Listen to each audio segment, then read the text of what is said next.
Hello and welcome back to Alice Talks Football and welcome back to another live Manchester United therapy show. This is like the 50th Manchester United therapy live we've had this season because we keep just losing this season, and this defeat was horrible. This defeat was horrible because the performance was horrible. The only positive was, well, Diallo looked alright.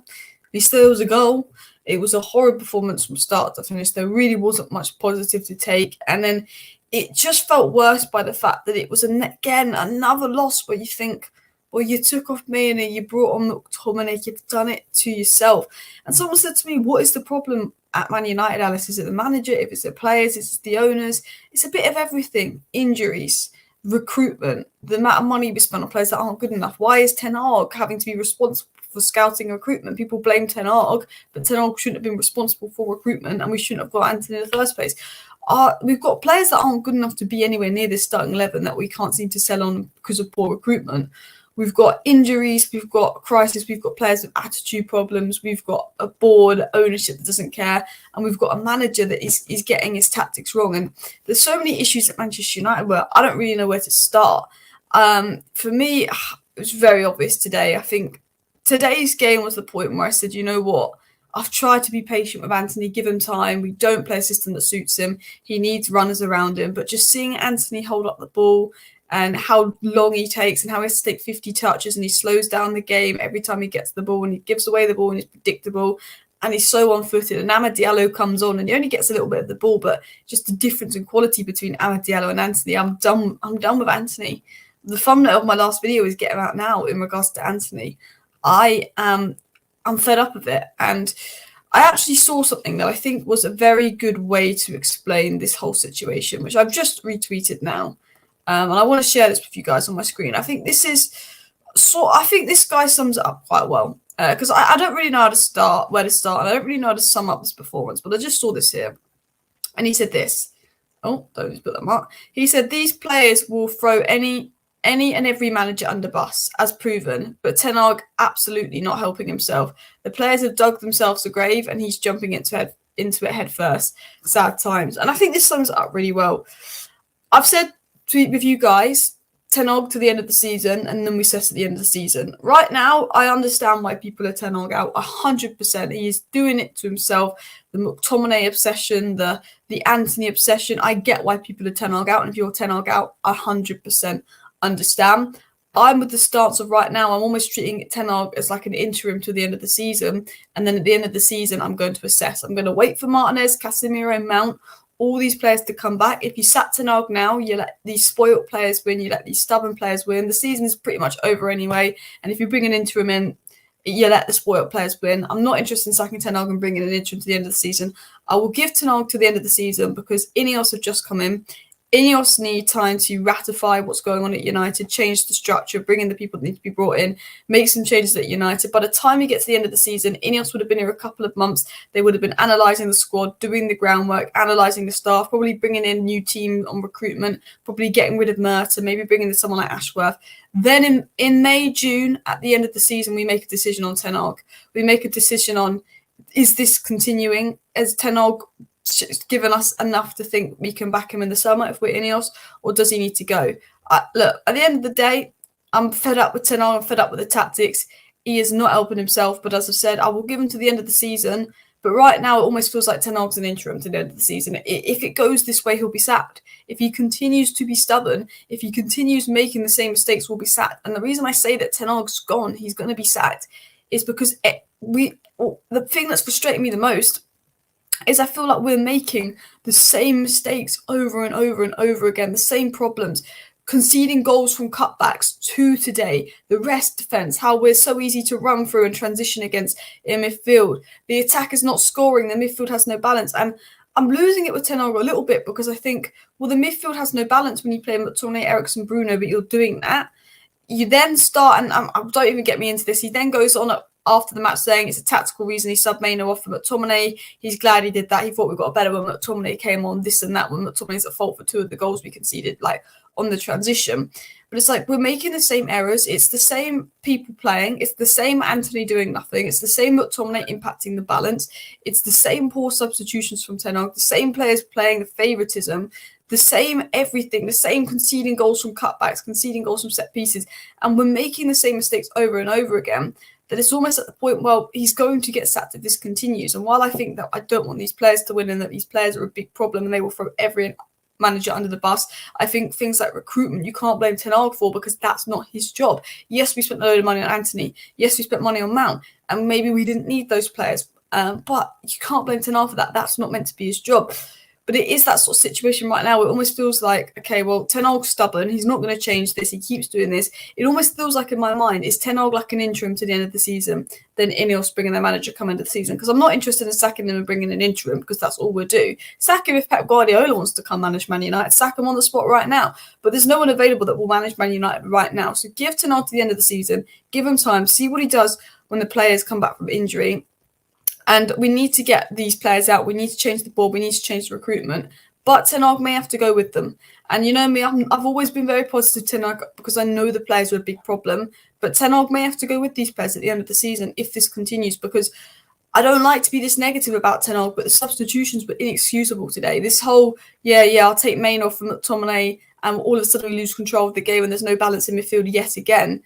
It's inexcusable. Do you know what I mean? It's one of those situations where you do sit there and go, yeah, maybe. And I don't like to say this, and I don't like to be negative, but yeah, maybe Ten Hag will have to go with them to the end, at the end of the season as well, because it feels like he's playing the same rubbish players with the same rubbish tactics. Alex said Erik Ten Hag's same persistent mistakes, becoming indefensible. Just when you think he's figured something out, he reverts to the type that's stubborn. Yeah, it's like we've got something building versus Villa. No McTominay, we've got this something building versus Villa. And obviously it didn't help Højlund being out, because then we had to play Anthony, and then we had to play Rashford at striker, and Rashford at striker is not good. Anthony is not good. But it's like as soon as we start something good, it's you've gone back to this McTominay obsession, you've gone back to this, you've done that to that as well. So I'm very much with my stance on Ten Hag. As someone that says, am I Ten Hag in and I Ten Hag out? I say I understand why people are Ten Hag out. I'm very critical of Ten Hag, but I know this player, I know this board, I know these players, I know this board, I know this club. I will give Ten Hag to the end of the season, and I will assess him at the end of the season. If he's still making these mistakes, how does he do when the main crop of players come back? But at the end of the season, a load of players are going to go, a load of staff's going to go, and then maybe we assess if Ten Hag is going to be part of this new era, this new rebuild, this new United under Ineos as well. One day it's on the gaffer, it's the same persistent mistakes. On the day it's on the gaffer, it's on the same persistent mistakes and stubbornness. And I think today's loss is on Ten Hag. Yes, the first half was crap, but the first half we were in control of the game, but it looked like it was going to be 0-0 because we were creating nothing. The second half, as soon as you tip Mainoo off from McTominay, we had no control of the game and we looked like conceding. We didn't look like conceding in the first half. Chris Wood had about 4 touches. Second half we did. And I have to say, the injuries don't help, but let's be honest, it's the in-game management that's costing us. Amad Diallo, for me, I know he's been out 5 months and I get why he didn't start. Start Amad Diallo over Anthony. Start Amad Diallo over Anthony. Garnacho and Amad Diallo should be playing on the right. Garnacho and Rashford should be playing on the left. Højlund is our striker. Hopefully we bring someone else in. Sancho's just a knob, because I tell you what, you could have been playing. You're an improvement on Anthony, but you don't want to play. Sancho's got to go. Anthony's got to go. Pelistri, I'd probably send him out on loan. Keep Amad. Do you know what I mean as well? I'm fed up of it.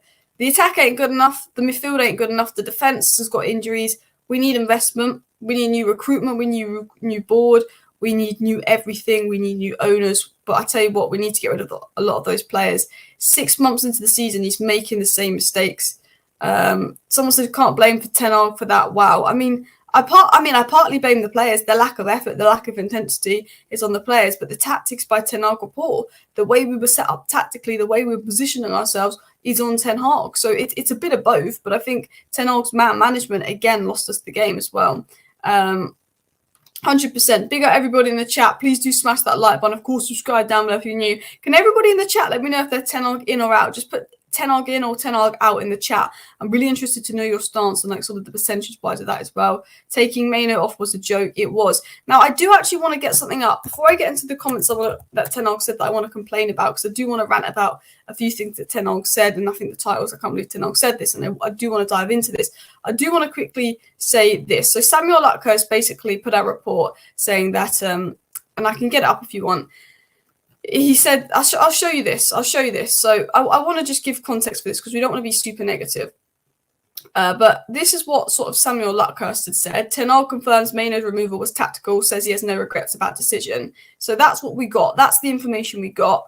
But apparently Ten Hag said this was his exact words. In today's press conference, Ten Hag explained he removed Mainoo at halftime as the teenager had played twice this week and felt his energy levels were a little low, said he had no regrets with replacing him with McTominay. So if that is the situation, that's not as bad.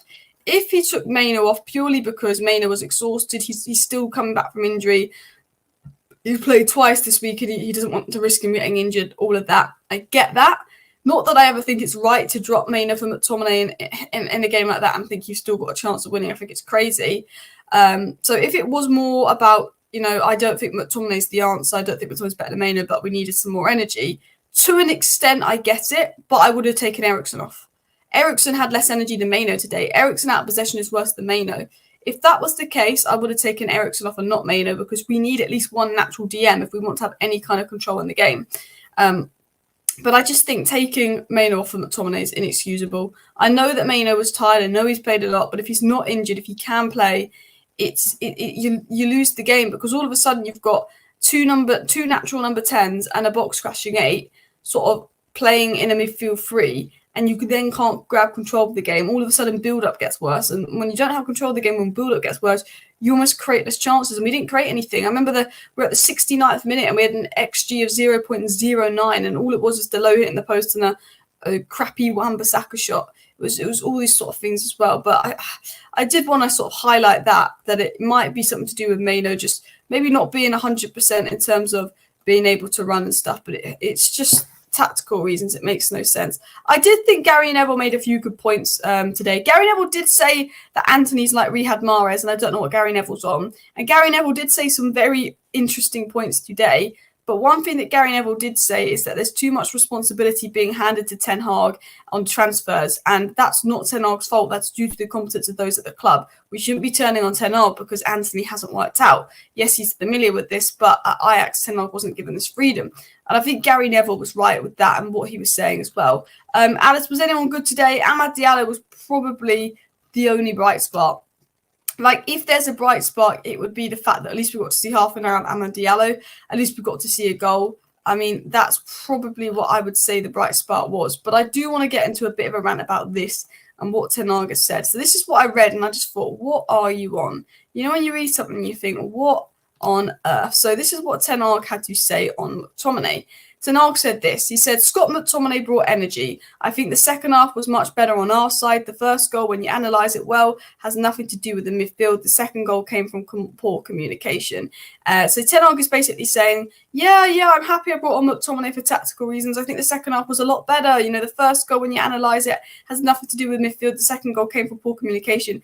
In my opinion, McTominay's at fault for both goals. I thought we were worse in the second half and we had no control. And this is the thing with Ten Hag, and I don't want him to come out and say McTominay was crap, it was McTominay's fault, not at all. I don't want him to say bad things about McTominay, but I almost feel that McTominay gets this level of protection that not many other players get. Garnacho had a really good game, and he said, yeah, I'm happy with Garnacho, he has to be consistent. With McTominay, he's having stinker after stinker, and he's defending him. With Anthony, he's having stinker after stinker, Ten Hag's defending him. But with Garnacho, Garnacho's been man of the match for most games this month, and he's going, oh yeah, that's good from Garnacho, we know he's got quality, but he's got to be consistent. It's like, well, McTominay's been consistently crap. Anthony's been consistently crap. Where is this same energy being applied? Why are we praising McTominay after another stinker?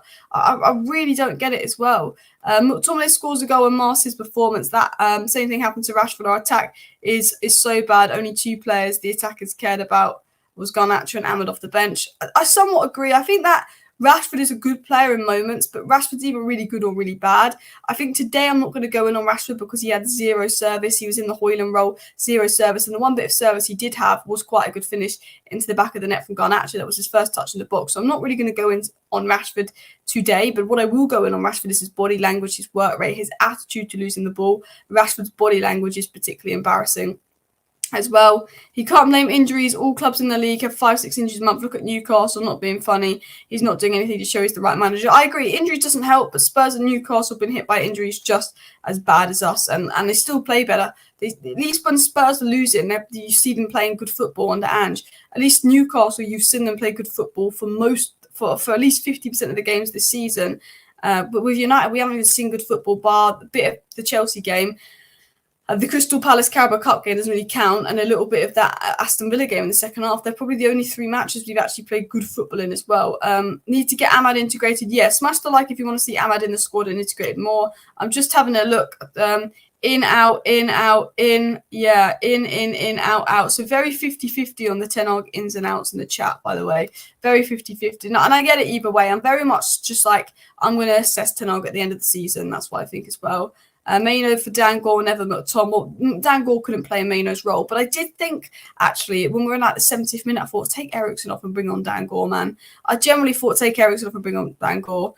Mainoo was doing a job, even if it was not as obvious today. You can see when he's on the pitch. Same with Rasmus. Yeah, Mainoo and Rasmus Højlund do a job, and they're really important for the team as well. Mainoo was holding the mid with Eriksen. Just people don't know what to look for in football tactically, and Mainoo was subbed and we fell apart. 100% when Mainoo was subbed off, we fell apart. Tactic, style of football, purchase, just stubbornness again, lack of football style. Why are we keeping Ten Hag? Because our season is gone. No standards, just division of scores. We're keeping Ten Hag because we know that whoever the next manager is will be thrown under the bus by these players, and also there's no one available until the end of the season. So we're keeping Ten Hag to the end of the season, seeing what he does when players come back from injury, because Ineos don't want to worry about getting a new manager in when they haven't even got Dan Ashworth and Paul Mitchell and those in that they will be making those decisions. So I understand why we're not sacking Ten Hag. I understand why people are Ten Hag out. He's lost us today. He's lost us West Ham. And then after the match, he keeps defending McTominay and making these excuses. And honestly, it was a sackable offence again today.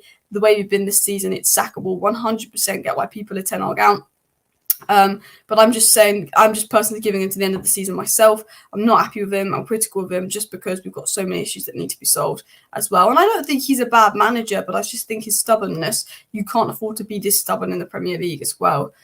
These sort of baffling statements, suspect tactics and selection, to me shows he's being swallowed up by the job. And that's why I think the title is he's gone. I think that he will be gone because his stubbornness, we know what it's like. It feels like he's been swallowed up by the job. Yeah, on a positive note, it was a brilliant assist from Garnacho. Garnacho didn't have much of the ball. We didn't do a lot, but when he did have the ball, I think he did make the right decision. Same with Amad Diallo, really. You saw 2 players that technically were quite good there. And Garnacho handled that goal really well. Really, really well as well. Many people are asking what other options we had in relation to the injury situation. I bet we have good players in the youth team. Yeah, I'd rather seen Dan Gore play than McTominay today. I would have rather, do you know what I mean? I'd like to send Dan Gore on instead of McTominay, all of that kind of stuff. Obviously, I wouldn't put Dan Gore on a Mainoo's position, but Dan Gore on for Eriksen. Ahmad coming in was such a boost. I'm very much pro. Let's give the youth time as well. I think Ahmad will probably go out on loan to Sunderland, but I think Ahmad made us so much better today. Like, we definitely needed Ahmad as well. Man United need to sell Anthony. To be honest, I hate being this person, but 100%, I think we must get Anthony out. He's just not good enough as well. He's just not good enough. I will do a live stream tomorrow about midday, and I will get into all the news on transfer news, takeover news, all of that kind of stuff as well. But I just wanted to talk about the match in today's live stream and just sort of, debunk it and stuff. But we've got Spurs next, and then we've got Wolves who are in good form, and then we've got West Ham who are in good form, and then we've got Villa away, and then we've got Luton away, and Luton away have always given the big sides a tough game. So I am worried. Peter says Ten Hag out immediately. We got used to him, the tactics he used at Ajax, he's not even doing. I get to an extent because of injuries, but I want to see Ten Hag do what he wants to do. And what I find frustrating about Ten Hag, and I'm going to be honest with you guys, is the fact that he was desperate to sign Anthony, he was desperate to sign De Jong, he was desperate to sign this player, that player, desperate to sell McTominay, and now he's playing a style of football where you're like, well, McTominay is the heart of this style of football. What are we doing if you were desperate to sell him? Do you know what I mean? I want to show you my quick review from the game, actually. I'm going to get this up on my screen here. I don't know if you can see this, but this was my little review of the game. I said Ahmad did more in 25 minutes than Anthony all season, and I hate to be that person to say that, but he did. I said Ten Hag subbing Mainoo off for McTominay for tactical reasons made zero sense. We lost control and got even worse, which I didn't think was possible considering how crap the first half was. I said Garnacho has that quality but was starved. And yeah, you saw Garnacho had that quality, he got that great assist, but he was starved. I said our inability to control matches is the one reason why we don't create chances for our striker. Yet we went into the second half of an unbalanced midfield of 2 natural 10s and a box crashing 8, and we wondered why we struggled in build up. Injuries have not helped. This is about the 7th, but this is the 7th time this season where we've lost again because of Ten Hag in-game management. I guarantee you we could have won that game because it's the same squad but minus Rasmus Højlund that beat Villa. I guarantee we could have won that game potentially if Ten Hag made different subs and adapted his press and his rest defence and stuff as well. I said Eriksen doesn't have the legs, and I actually can see why we've got Mason Mount as an Eriksen replacement, because Mason Mount can cover that ground out of possession. And I think while Eriksen's good in possession, he can slow down the play, he can dictate a game. And there's certain games where Eriksen would be really good. You can only rely on Eriksen for like 1 in every 3 games that he suits, and he only suits a certain style of game. And I think someone like Mason Mount that can cover a lot of ground out of possession will show their use. We've obviously know that Rashford isn't a striker, his body language was poor, but to be honest, with Højlund and Martial out, there wasn't much of a choice. But there was the rest defence, us not being able to defend silly transitions, always conceding goals on the cutback. And the most annoying thing about this whole Ten Hag situation is it's the same mistakes. It's the same mistakes. It's a different game, but it's the same mistakes. And in conclusion, I said basically Ten Hag needs to stop his McTominay obsession and we need to sell Antony. That was sort of my conclusion of the game. I'm just going to take a quick sip of water and then I will dive more into the live chat as well. See what you guys have to say in the live chat as well. How much could we get for Antony? Generally, I don't know. Apparently, we went to Real Madrid and said to Real Madrid we'd give them Antony for 30 million. But Real Madrid were like, no. To be honest, at this chance, I'd take over 20. I'd take 20 million for Antony as well. Should stay or PL loan at worst. If he goes to the Championship again, he might be sold. Yeah, I agree. I think Ahmad had a really good loan spot in the Championship. I think, to be honest, with Antony's form, with the Sanchez situation, and the fact that it's unlikely we're going to buy a right winger in January, I'd say loan Pellistri, bring Ahmad in, see what Ahmad can do as well. We brought in wingers, but Sancho and Antony, such huge money, no output. Sancho and Antony cost us £160 million. We sold Elanga for £15 million today. Elanga's done more this season than any winger that was at United. And I'm happy for Elanga. Obviously, it'd be different at United because he'd be playing against low blocks. But one thing right now is, and I don't think Elanga was amazing last season, but there's no doubt in my mind that Elanga would be more used than Sancho and Antony right now playing on the right-hand side. I ultimately think that Diallo has a higher ceiling than Elanga, but Elanga has that availability, that athleticism, and obviously he's at Forest, so he gets to play against sort of teams that are a bit more attacking, so he has to play against a low block. But, Antony Elanga right now is better than our current wingers. 100%. I mean, he's not better than Garnacho, he's not better than a Rashford in form, and I think Ahmad has a higher ceiling, and that's why we sold Elanga, but he's better than Sancho and he's better than Antony. He might not be better than Sancho, but you've got to look at it in the sense of Sancho didn't want to play. Thank you very much for the super chat. Madrid won't even take Antony on a free, and you're right, Xavi, you're right. They probably won't. Apparently, we offered it to Madrid, but I can't imagine that happening as well. Eriksen's definitely not suited for a tense, energetic style match. He's not as well. Could Mainoo 10 work? No.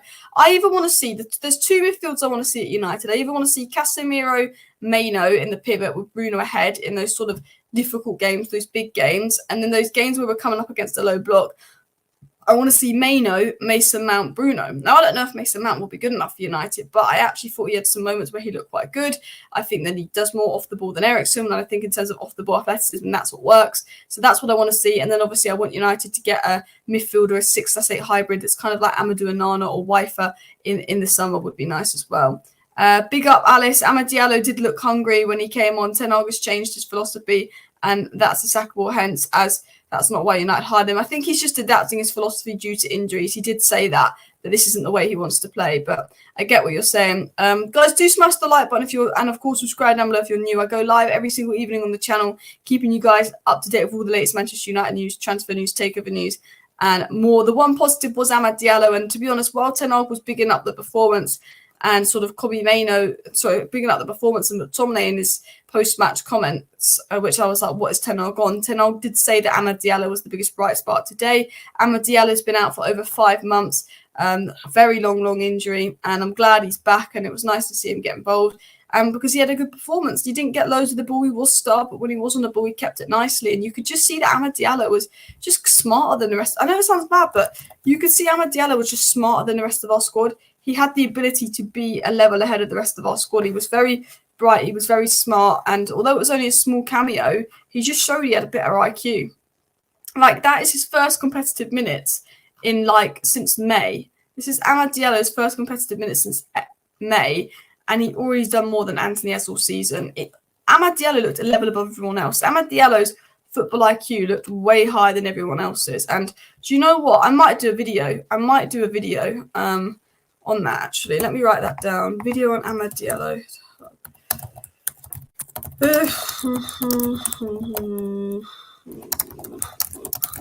Yeah, I'm going to write that down.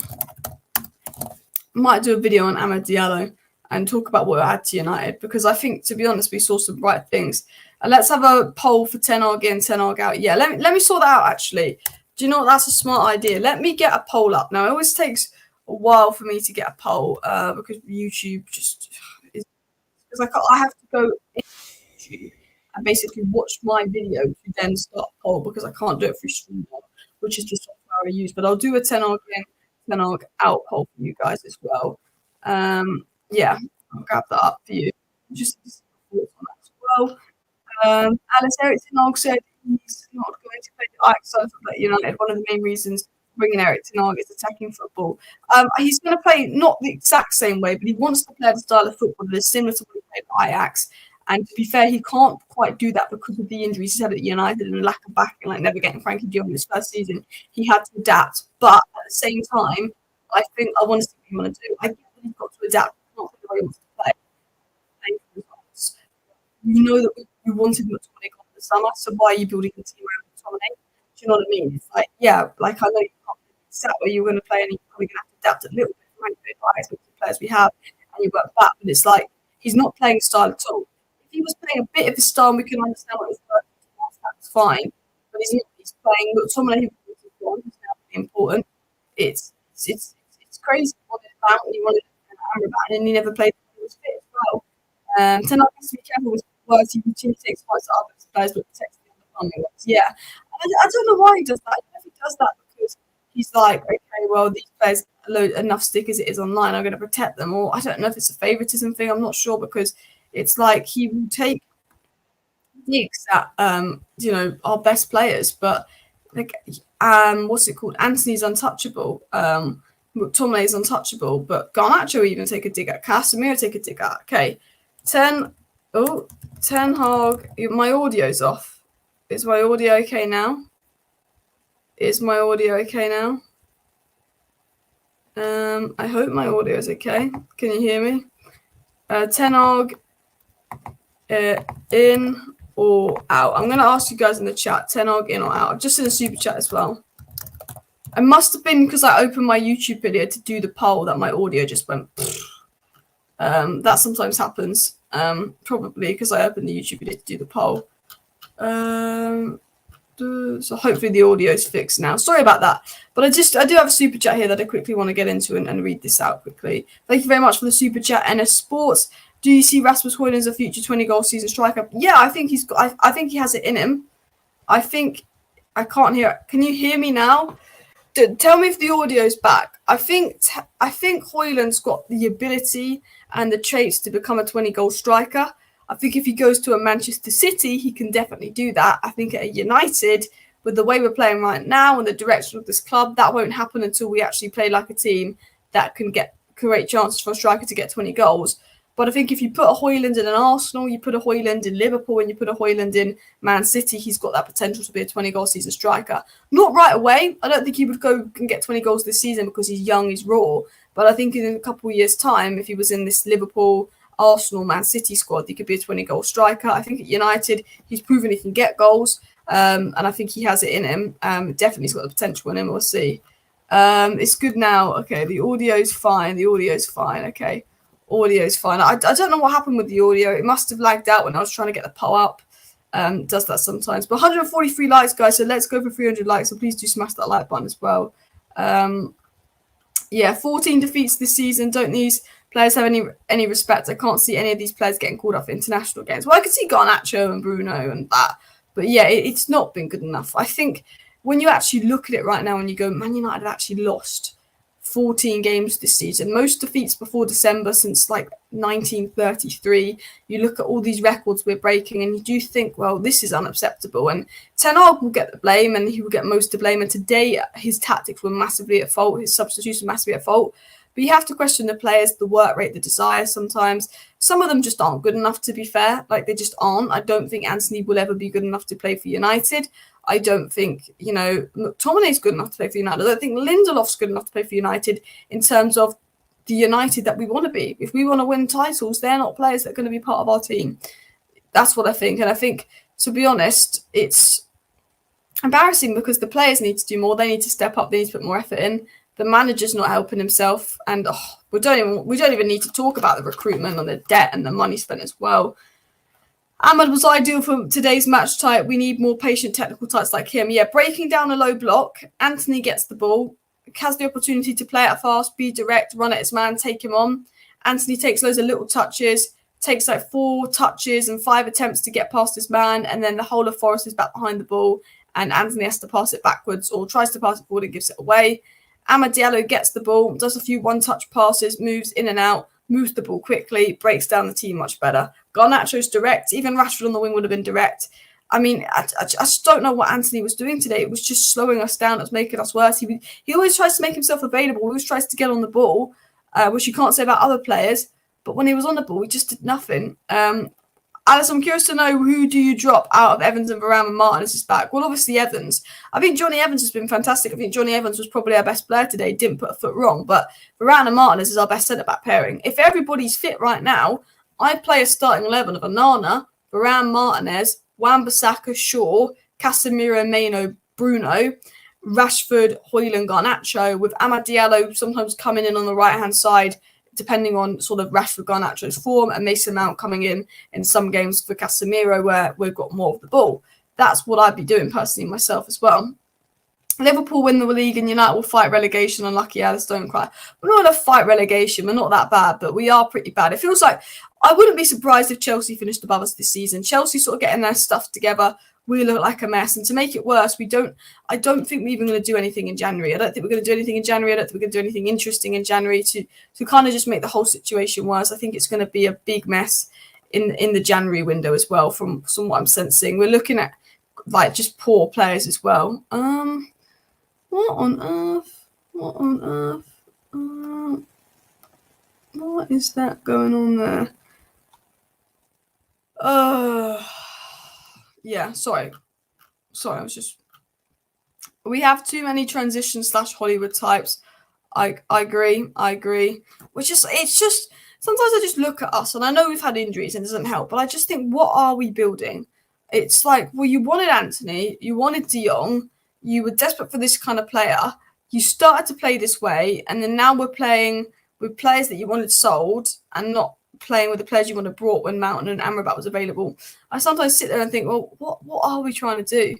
And I just think we've got too many players that aren't good enough, too many dramatic players, too many players that I don't think are in 10 long-term plans, and he's changing his long-term plans to fit these players. There's just so many problems at Manchester United. It's just honestly so confusing. I can't wrap my head around it and what we're trying to do half the time. I really can't as well. Ahmad looked decent, but wasn't involved too much. We are probably used to play via left side all the time because our right side is horrible, says Phil.